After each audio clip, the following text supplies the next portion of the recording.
in cases and more than 2,000 deaths since April.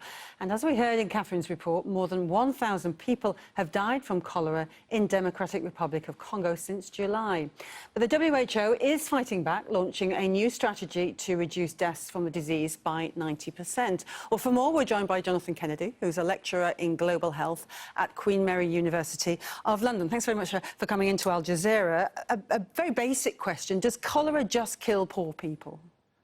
Not just, but I think with cholera we have to remember that it is very easy to prevent and very easy to treat. And so if you have a supply of clean drinking water, if you have toilets, then you don't contract cholera.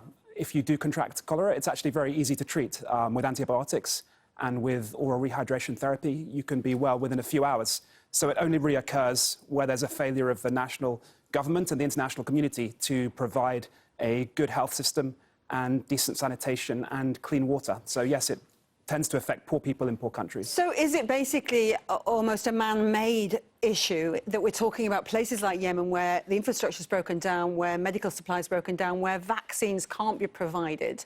We are looking at something that we are creating that's killing people. Exactly. So it's just a superficial manifestation of a much deeper political malaise, of a failure to provide clean water, sanitation and a health system, which is really quite easy to do. And as you say, it is treatable. So should we be looking to the big international organisations to be just concentrating more on making sure that they can get this medical health vaccines, or they can assist in that way, or is that too basic? No, in an ideal world, that's what we would want, but it's very difficult for the WHO, for example. They're continuously troubled by funding. They have a lack of funding, and it's quite easy to raise money for diseases like Ebola that potentially threaten rich people in rich countries. But for